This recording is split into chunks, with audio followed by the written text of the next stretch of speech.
Happy New Year, Mike. Did you ring it in proper British form? I don't know what you think we do. Like, what is that? I mean, top hats and champagne and... No, it's just Auld Lang Syne, because we do the top hats and champagne every weekend, but we just sing Auld Lang Syne, which is just a different song that we all sing together in London at New Year's. Well, in Tennessee, things are pretty quiet, thankfully, so I thought it'd be fun to look at one of the biggest New Years in a long time. Of the century, even. The millennia! Okay. Thankfully, the year 2000 did not bring with it the post-apocalyptic wasteland of failed computers, crashed stock markets, planes in the streets, and unreachable power grids that people thought that it would. Today, we are talking about Y2K, which, Stephen, in England was known as the Millennium Bug, and it sounds like you've been hit with your own New Year's bug. I'm a little under the weather, but thankfully it's not Y2K's fault. Well, that you know of. You don't know. There might have been some kind of millennium bug and it messed up your medication, and now look at you. Maybe. It's a long game there that it's playing.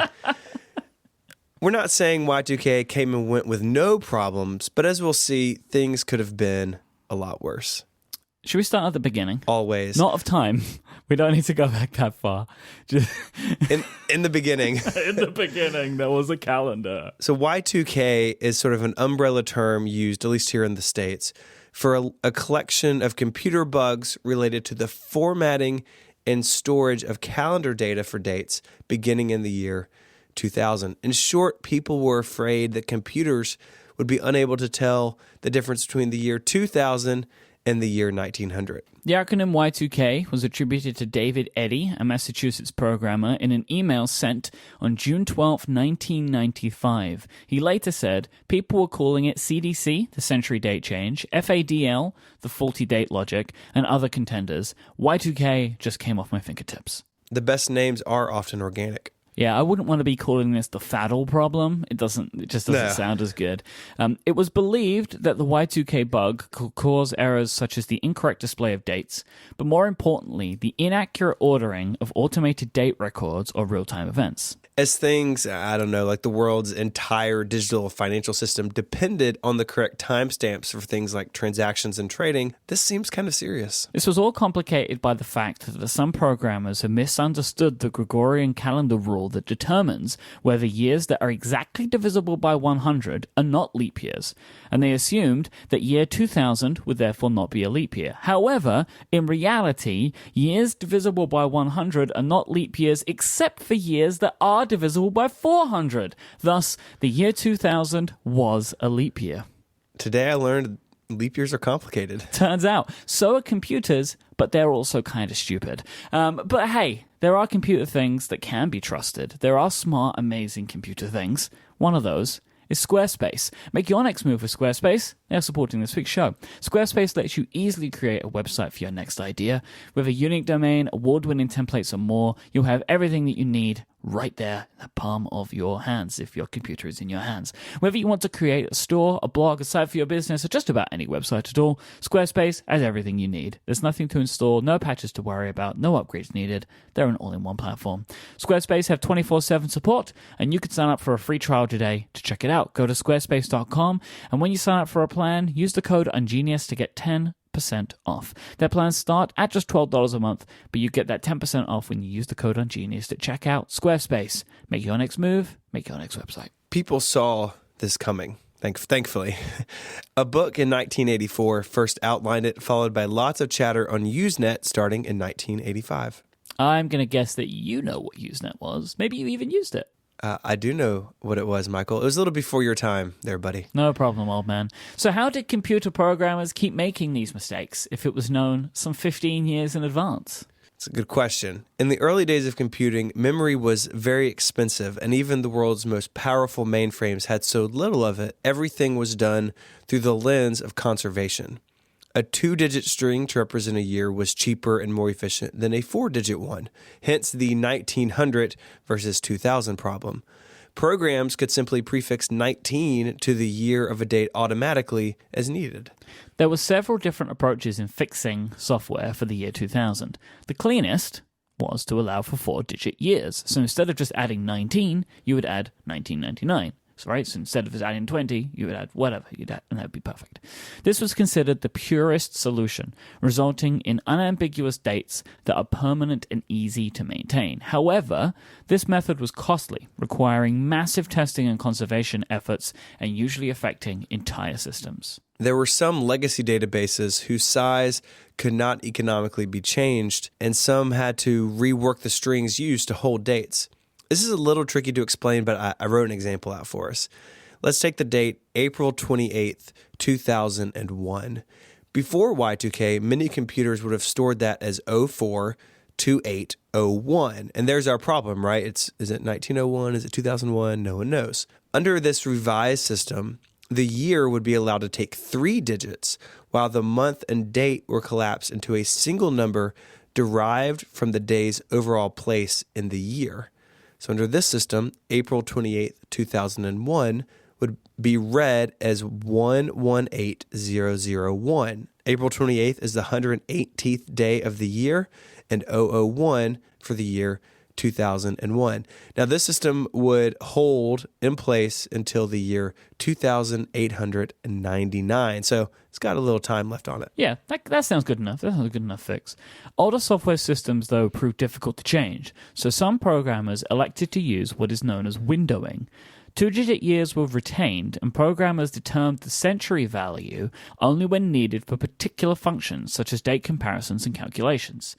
Now, we have read this, and neither of us really understand what's going on. Just know that it was another possible option.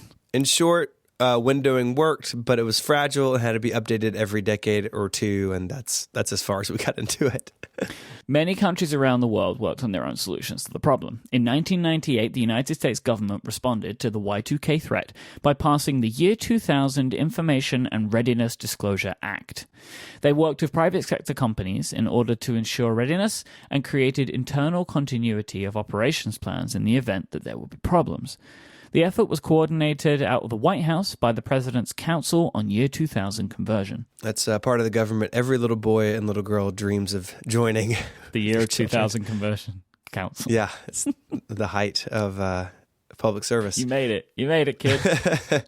The British government made regular assessments of the progress made by different sectors of business towards becoming Y2K compliant. And there was wide reporting of sectors which were laggards.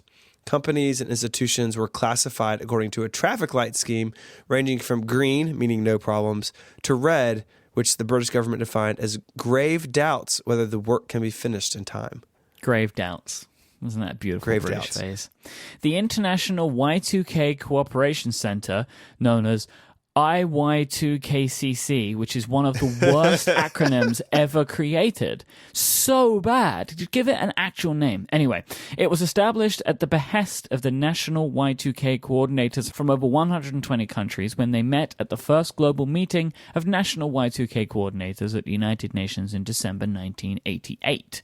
The Y2KCC established an office in Washington, D.C. in March 1999. Cutting it close there, guys. Yes, they took 11 years to get an office. It was a very, very lengthy process of real estate. You got to find a place. You know, everyone's got to agree on the location. It was expensive to get that sign made. It's a long name. It's true. It's a lot of letters. Insurance companies sold policies covering failures of businesses due to Y2K problems. Attorneys organized and mobilized for Y2K class action lawsuits. And of course, survivalist-related businesses, gun dealers, surplus and sporting goods, anticipated increased business in the final months of 1999. I'm sure they did. In an event known as the Y2K scare. I definitely remember people buying canned goods and having water on hand in case the end of the world or, grocery stores weren't able to do business or, none of our cars could start. No, people were really afraid. Yeah, petrol stations were emptied, right? It was a real thing. I remember it. It was a big thing. People were scared. People were excited, right? Year 2000, but there was this overall feeling of everything stopped working. Many groups popped up speaking about the end of the world, of course, spurred on by people who anticipated widespread power outages, food and gasoline shortages, and other emergencies that would come from all of our systems ceremoniously ceasing to exist. Others believed that Y2K was a message from God to a world too occupied with technology and their own glory. I'm just going to leave that one there. Yeah, let's just walk away. Okay, so we talked about the problem and the fixes. What actually happened on January 1st, 2000? Actually, it turns out not all that much went wrong. On the 28th of December 1999, because they had to be first, 10,000 card swipe machines issued by the HSBC Bank stopped processing credit and debit card transactions. Stores relied on paper transactions until the machines started working again on January 1st. Also in the United Kingdom, incorrect risk assessments for Down syndrome were automatically sent to 154 pregnant women as a direct result of a Y2K bug that led to a miscalculation of the mother's age. 4 babies with Down syndrome were also born to mothers who had been told they were in the low-risk group. Ooh. That's rough. Yeah, that's really bad. Japan had some issues. Radiation monitoring equipment in nuclear power plants failed at midnight. That's what you want to fail. Oh, no. Oh, no. And the NTT Docomo telecommunications carrier experienced internal network errors. Here in the U.S., the U.S. Naval Observatory, which runs the master clock that keeps the country's official time, this is the clock that our nuclear weapons are synced to, gave the date as January 1st, 19,100. Did no one check the big clock? No one checked the big clock, huh? It got it wrong in an exciting way. I'll give it that. I guess. In France, the National Weather Forecasting Service, Meteo France, said a Y2K bug made the date on their webpage show a map with weather forecast as January 1st, 19,100. So you're not alone, U.S. Naval Observatory. There's no real way to know how many problems occurred, but the major consumer electronic brands and financial systems, all the big players, they were prepared. So most people's home and work computers fared well. Most people didn't run into anything. Interestingly, countries such as South Korea and Italy, who invested little to nothing in Y2K fixes, saw the same amount of small bugs as countries who did. It's really interesting, how much of this was actually necessary, especially when you look at the total cost of work done in preparation for Y2K, $417 billion in today's money. Whoops. Whoopsie. So, are the terrible computers done with all of this date madness? Are we set for life now? Surely we are. We had to fix it once. It's not going to happen again, right? Well, here's the thing. Y2K was the most exciting date bug in the history of computing, if you want to call a date bug exciting, but it's not the only one.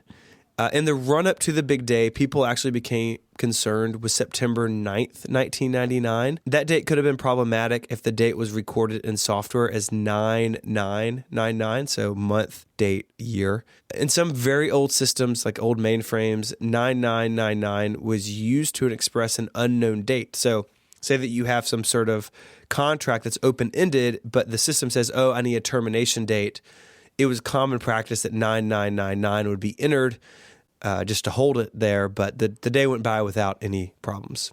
September 1st, 2010 didn't go off so smoothly. It was actually dubbed as Y2K plus 10 after some SMS messages were labeled with the wrong year and upwards of 20 million bank cards became unusable across Germany. The main source of problems was confusion between hexadecimal number encoding and binary coded decimal encodings of numbers. Now, you all know what that means, right? I don't need to bother explaining that. We all get this.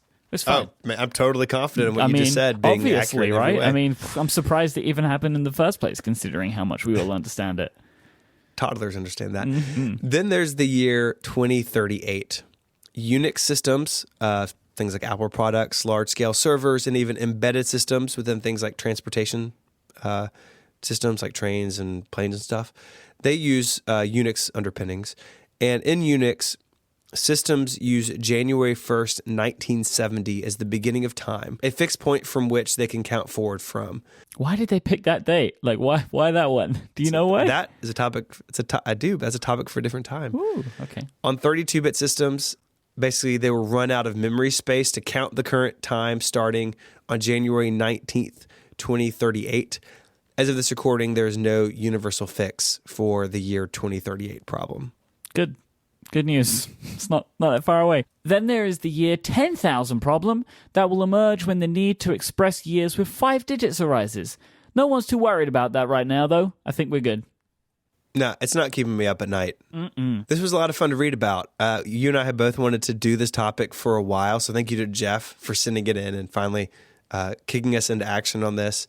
Really interesting, right? The world really freaked out, and there's this big debate if any of this work was actually necessary, because as you said, countries that did very little saw basically the same types of problems that countries that spent billions of dollars. So I think no one really will ever know, but I'm glad that it wasn't the end of the world. Stephen, are we year 2038 ready? Is our company ready for year 2038? Sure. Okay, good. Sure. Great. Prepared. Yeah, just going to write that down. If you want to read more about Y2K or the year 2038 or the year 10,000 problems, we have links together on our website, relay.fm/ungeniused/41. You can get in touch with us there as well. You can send us an email. You can find us on Twitter. The show is at Ungeniused. Tons of our topics come from audience suggestions, including this one. So drop us a line with your favorite weird Wikipedia article. While you're there on Twitter, you can find Mike, IMYKE. You can find me there as ISMH. And until our next crippling mainframe bug, Mike, say goodbye. Goodbye. Adios.